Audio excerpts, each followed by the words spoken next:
لا لا لا نحتاج المال كي نزداد جمالا. السلام علیکم ورحمۃ اللہ وبرکاتہ. میں آفتاب ہاشمی تعلم القرآن میں آپ سب کا خوب خیر مقدم ہے. تو آج میں شب قدر کے تعلق سے کچھ اہم سوالات اور اس کے جوابات لے کر حاضر آیا ہوں. دراصل ہمارے کسی بہت خاص عزیز نے یہ کہا کہ آپ اسی سوالیہ انداز میں شب قدر کے بارے میں بتائیں. تو میں یہ تقریباً 8 سوال جو ہے آپ سبوں کے لیے لے کر آیا ہوں کہ شب قدر کی کیا اہمیت ہے، شب قدر کو قدر والی رات کیوں کہا جاتا ہے، اگر کسی نے اس رات میں پوری رات ایمان اور اخلاص کے ساتھ عبادت کیا تو اس کے کیا فوائد ہیں، اور اگر کسی نے ایسا نہیں کیا تو اس کے کیا نقصانات ہیں، کتنا خسارے میں ہے وہ. اللہ کے رسول نے اس رات میں پڑھنے کے لیے کون سا وظیفہ ہمیں عطا کیا ہے نا، اور اللہ پاک نے شب قدر کو ان 5 راتوں میں کیوں پوشیدہ فرمایا ہے، اس رات میں کون کون سی عبادتیں کرنی چاہیے، اور آخری سوال ہے کہ اس رات کی کیا نشانیاں ہیں، یعنی شب قدر کی کیا کیا علامتیں ہیں. تو آئیے شروع کرتے ہیں. شب قدر کی کیا اہمیت ہے. آپ لوگ ذرا سمجھیے گا کہ قرآن جیسی مقدس کتاب میں اگر کسی چیز کا ذکر آ جائے تو وہ چیز خود میں بہت بڑی چیز ہوا کرتی ہے، لیکن شب قدر کو اللہ تبارک و تعالیٰ نے ڈیفائن کرنے کے لیے کوئی آیت نہیں بلکہ ایک مکمل سورت ہی نازل فرما دی، جس کو ہم اور آپ سورت القدر کے نام سے جانتے ہیں، جو 30ویں پارے میں ہے. انا انزلناہ فی لیلۃ القدر وما ادراک ما لیلۃ القدر لیلۃ القدر خیر من الف شہر تنزل الملائکۃ والروح فیہا بإذن ربہم من کل امر سلام ہی حتی مطلع الفجر. یہ مکمل سورت جو ہے اللہ تبارک و تعالیٰ نے شب قدر کو ڈیفائن کرنے کے لیے نازل فرما دیا، اور اسی شب میں اللہ تبارک و تعالیٰ فرماتا ہے بے شک ہم نے قرآن کو لیلۃ القدر میں نازل کیا. تو اس کی اہمیت بہت بہت بہت زیادہ ہے. تو آئیے اور ذکر کرتے ہیں. جتنے بھی سوال ہے نا شب قدر کی اہمیت ہی بتا رہے ہیں. شب قدر کو قدر والی رات کیوں کہا جاتا ہے؟ سوال نمبر 2. تو شب قدر کو قدر والی رات اس لیے کہا جاتا ہے کہ اللہ تبارک و تعالی جو ہے پورے سال کے احکام اسی رات میں نافذ فرماتا ہے، اور فرشتوں کو ان کے پورے سال بھر کے کاموں پر اسی رات میں ان کو معمور فرما دیتا ہے. اور اس لیے بھی اس کو قدر والی رات کہا جاتا ہے کیونکہ اس رات میں جو آپ عبادتیں کرتے ہیں اللہ کی بارگاہ میں وہ مقبول ہو جاتی ہیں، وہ قدر کی جاتی ہیں ان عبادتوں کو. تو اس لیے بھی اس کو قدر والی رات کہا جاتا ہے. سوال نمبر 3. اگر کسی نے اس رات میں پوری رات ایمان اور اخلاص کے ساتھ عبادت کیا تو اس کے کیا فوائد ہیں؟ اللہ کے رسول صلی اللہ تعالیٰ وسلم کی حدیث سے پاک ہے، بخاری شریف کی حدیث ہے. حضرت ابو ہریرہ رضی اللہ تعالیٰ عنہ اس کے راوی ہیں.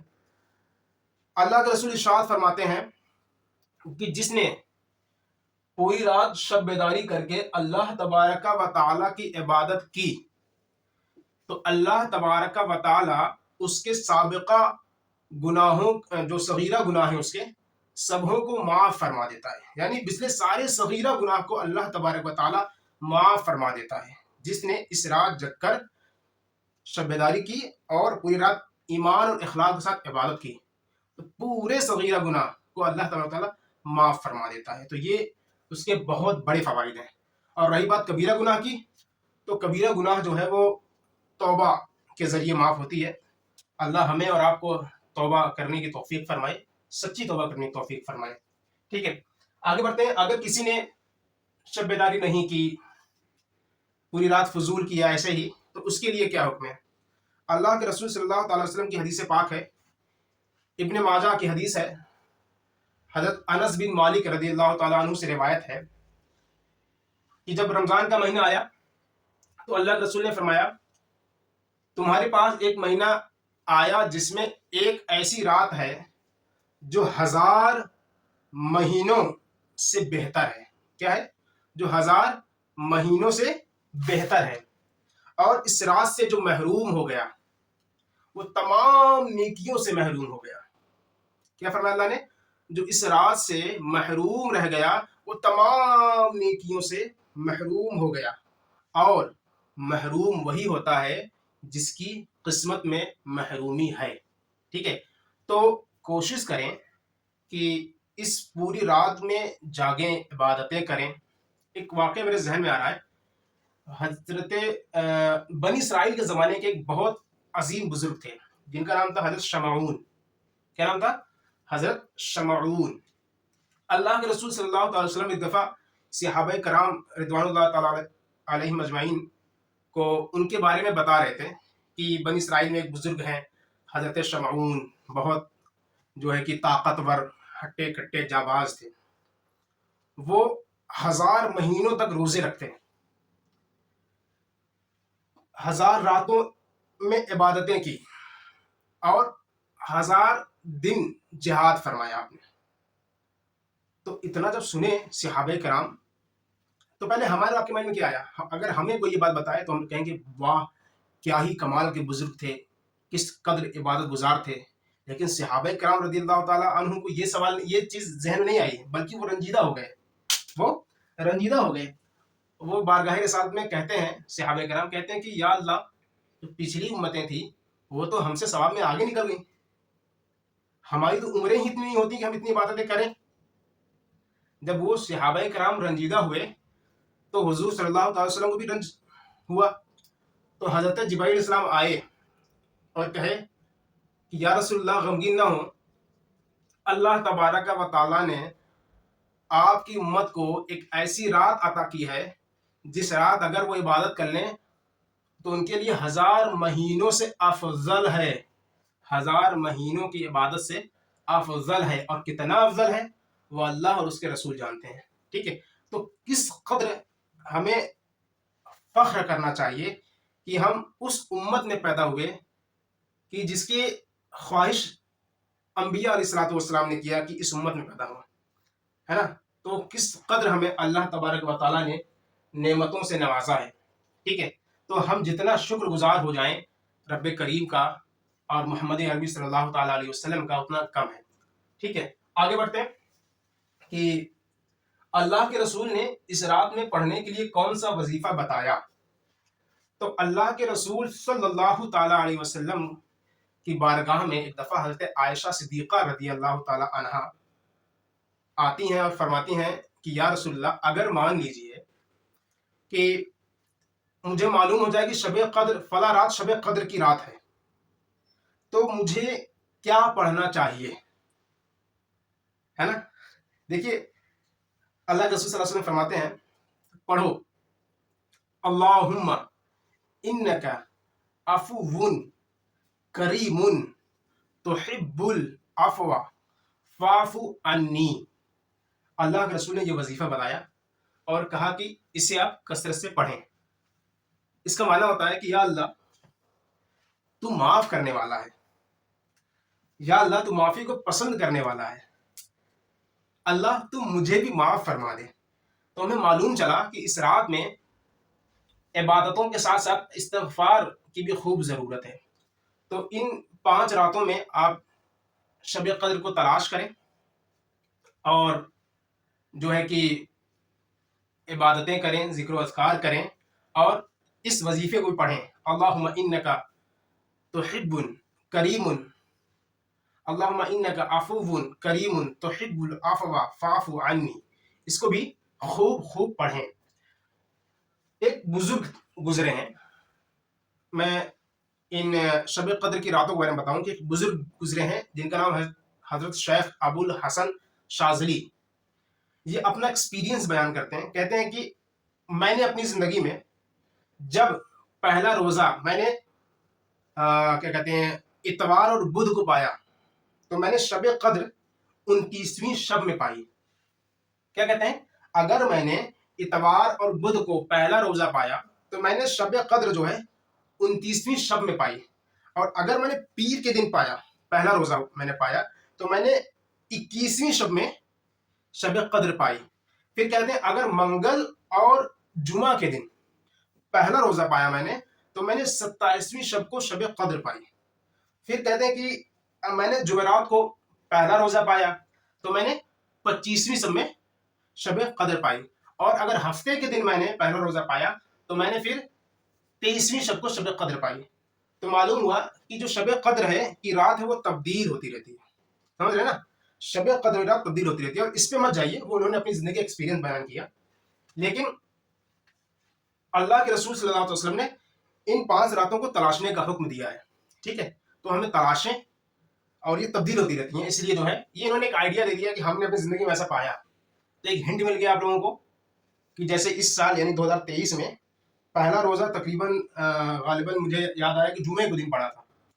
تو اب اس اعتبار سے اگر ان کے ایکسپیرینس کو اگر ہم دیکھیں تو جمعہ کے دن اگر پہلا روزہ پڑا ہے تو 27ویں شب میں جو ہے شب قدر والی رات ہوگی، پر کنفرم نہیں ہے، وہ ان کی زندگی میں تھا ایسا. تو یہاں تبدیل بھی ہو سکتا ہے، اسی لیے یہ حکم ہے کہ آپ تلاشیں. ٹھیک ہے، چلیے اسی سے جڑا ہوا سوال ہے کہ اللہ پاک نے شب قدر کو ان 5 راتوں میں کیوں پوشیدہ کیا ہے؟ ان 5 راتوں میں کیوں پوشیدہ کیا ہے؟ تو یوں سمجھے اسے کہ اللہ تبارک و تعالیٰ نے اپنے جو غضب ہے، اللہ تبارک و تعالیٰ کا غضب، اس کو اللہ تعالیٰ نے گناہوں میں چھپا رکھا ہے کہ انسان خوف میں رہے. ایک چھوٹی سی چھوٹی غلطی نہ کروں، کیا پتا یہ چھوٹی غلطی بھی اللہ کے غضب کا باعث بن سکتا ہے. آپ نے سنا ہوگا کوئی شخص بہت عبادتیں کیا یا بہت نیک پرہیزگار تھا، کوئی ایک بات اللہ کو ناپسند گزری اور اس کے عوض میں اس کا سب کچھ بیکار ہو گیا، ہے نا؟ اسی طرح اللہ نے اپنی رضا کو اطاعتوں میں چھپا رکھا ہے، اطاعتوں میں چھپا رکھا ہے کہ چھوٹے سے چھوٹے گناہ سے چھوٹے سے چھوٹے ثواب کو ہم کرنا پسند کرتے ہیں. ہم کہتے ہیں چھوٹے نہ، چاہے کتنا بھی چھوٹا ثواب ہو لیکن ہم اس کو کریں کہ کیا پتا اس کے وہ اللہ کو پسند آ جائے اور اللہ تبارک و تعالیٰ اس کے بدلے میں اس کی بخشش فرما دے. اور اللہ بخشش فرما دیتا ہے. کسی شخص نے، آپ نے سنا ہوگا کسی شخص نے راستے میں چلتے ہوئے کانٹا دیکھا گرا ہوا ہے، اس نے کانٹے کو ہٹا کے رکھ دیا، اللہ تبارک تعالیٰ کو پسند آیا، اللہ تبارک تعالیٰ نے اسی کے بدلے میں اس کو اس کی بخشش فرما دی، ہے نا؟ کوئی جو ہے کہ جانور پیاسا تھا، آپ نے اس کو پانی پلا دیا تو اللہ نے اسی کے بدلے میں اس کی بخشش فرما دی، ہے نا؟ تو اللہ تبارک تعالیٰ نے اپنے غضب کو گناہوں میں چھپا رکھا ہے، اپنی رضا کو اطاعتوں میں چھپا رکھا ہے. اور سیم اسی طرح لیلۃ القدر والی رات کو ان 5 راتوں میں پوشیدہ کیا ہے. سمجھ رہے ہیں؟ اگر اللہ ان چھوٹے چھوٹے ثواب کے کام سے راضی نہ ہوتا تو یقین مانیے آج کے لوگ نا ان چھوٹے کاموں سے بچتے. کیا کرنے کی ضرورت ہے؟ جو مینٹالٹی ہے اکثر لوگوں کی، نمازیں نہیں پڑھتے ہیں لوگ، ہے نا؟ تو اب ثواب، چھوٹے ثوابوں کی کیا بات کیا جائے. ٹھیک ہے، تو کہتے ہیں کہ چھوٹی چھوٹی نیکیاں، جو نیکیاں ہیں اس سے مطلب اس کو ترجیح نہیں دیتے. پھر تو اگر یہ کنفرم ہو جاتا کہ فلاں ہی رات کو شب قدر کی رات ہے تو یقین مانیے آج کا مسلمان صرف اور صرف اسی رات کو جگتا اور عبادت کرتا، باقی راتوں کو سو کر ضائع کر دیتا. تو اسی لیے اللہ تعالیٰ نے ان 5 راتوں میں شب قدر کو پوشیدہ فرما دیا ہے کہ ہم لوگ تلاش کریں، ڈھونڈیں اور حاصل کریں. اور جس کو حاصل ہو گئی بہت فائدہ ہے، بہت زیادہ فائدہ ہے. آگے بڑھتے ہیں. اس رات میں کون کون سی عبادتیں کرنی چاہیے؟ بہت ضروری سوال ہے یہ. اس رات میں کون کون سی عبادتیں کرنی چاہیے؟ تو سب سے پہلی بات تو یہ ہے کہ اس رات میں آپ جتنا ہو سکے ذکر و اذکار کریں، ہے نا؟ قرآن کی تلاوت کریں. اس کو پلان کریں، آپ ان 5 راتوں کا پلان کیجیے. صبح میں آپ آرام کیجیے دن بھر. اس لیے آرام کریے کہ رات کو ہمیں جاگنا ہے. جب تک پلاننگ نہیں کریں گے آپ تب تک مزہ نہیں آئے گا آپ کو. پلان کریے کہ ہمیں اس رات میں جاگنا ہے اور کوشش کیجیے کہ اس رات میں صدقہ کیجیے آپ. ٹھیک ہے، اگر آپ نے اس رات میں صدقہ کرتے ہیں تو آپ کا صدقہ بھی لیلۃ القدر والا صدقہ ہو جائے گا جو اللہ کی بارگاہ میں مقبول ہے، قبولیت کا درجہ رکھتا ہے. ٹھیک ہے، صدقہ کیجیے آپ اپنے اہل و عیال کے قبر پر جائیں، دعائیں کریں، گھر میں تلاوت قرآن پاک کریں. اللہ تبارک و تعالیٰ نے جو اللہ تبارک و تعالیٰ کے رسول صلی اللہ تعالیٰ علیہ وسلم نے جو ہمیں وظیفہ بتایا ہے، اللہم انک عفو کریم تحب العفو فاعف عنی، اس کو خوب کثرت سے پڑھیں. دیکھیے، نفل نماز کو آپ پڑھنے سے پہلے آپ یہ کنفرم کر لیں پہلے کہ آپ کے ذمے کوئی بھی فرض نماز کی قضا باقی نہ ہو. اگر باقی ہے تو کوشش کریں کہ سب سے پہلے اس کی ادائیگی ہو، اس کے بعد نفل نماز پڑھیں. مان لیجیے فجر کی نماز ہے، فجر کی قضا ہے آپ کی، ٹھیک ہے، 2 رکعت فرض ہوتی ہے نا، اور یہ قضا ہے آپ کی، اور ایسے ہی 10 دن کی قضا آپ کے اوپر. اب 10 دن کی قضا ہے، فجر ظہر بھی ہوگی، عصر بھی ہوگی، مغرب بھی، عشاء بھی ہوگی، مان لیجیے ایسا ہے، تو آپ پر ضروری ہے کہ سب سے پہلے ان کی ادائیگی ہو. جب ان کی ادائیگی ہو جائے اس کے بعد ہی آپ نفل نماز پڑھیں، تبھی آپ کو اس کا فائدہ حاصل ہوگا، ٹھیک ہے، ورنہ حاصل نہیں ہوگا. اور یہ بھی جو فرض کی ادائیگی کریں گے آپ، قضائے عمری پڑھیں گے آپ، یہ بھی عبادت میں ہی شامل ہے، ٹھیک ہے. آپ پوری رات یہی کریں. اگر بہت زیادہ قضا باقی ہے آپ کے اوپر تو پوری رات آپ یہی پڑھیں، جب تک کہ آپ کی فرض کی ادائیگی نہ ہو جائے تب تک جو ہے نفل کی طرف مت جائیں نا. پہلے جو فرض ہے آپ پر اس کو ادا کر لیں، اس کے بعد آپ نفل کی طرف جائیں، ٹھیک ہے. اس کا بھی آپ لوگ خوب خیال رکھیں، ٹھیک. اب 8واں سوال جو ہے ہمارا آخری سوال، اس رات کی کیا نشانیاں ہیں؟ یعنی شب قدر کی رات آپ کو مل گئی ہے، آپ یہ کیسے جانیں گے، کیا نشانیاں اس کی؟ تو اللہ کے رسول صلی اللہ تعالیٰ علیہ وسلم کی حدیث پاک ہے، حضرت عبادہ بن صامت رضی اللہ تعالیٰ عنہ بارگاہ رسالت میں شب قدر کے بارے میں سوال کیا آپ نے.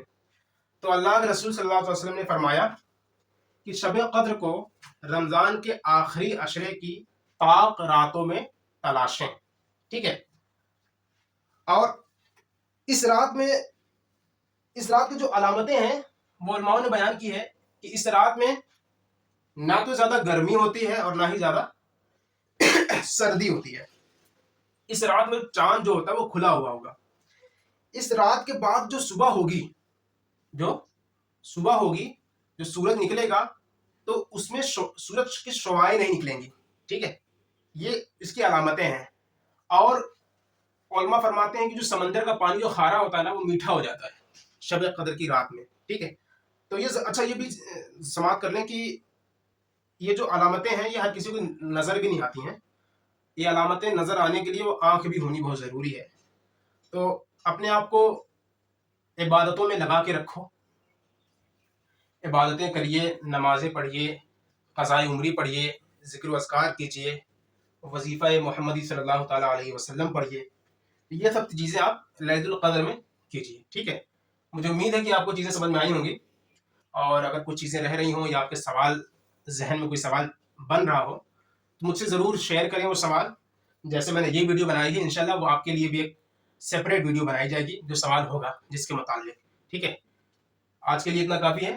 دعا میں یاد رکھیے گا. السلام علیکم ورحمۃ اللہ وبرکاتہ. نرضى لنا حالا ذاك جمالنا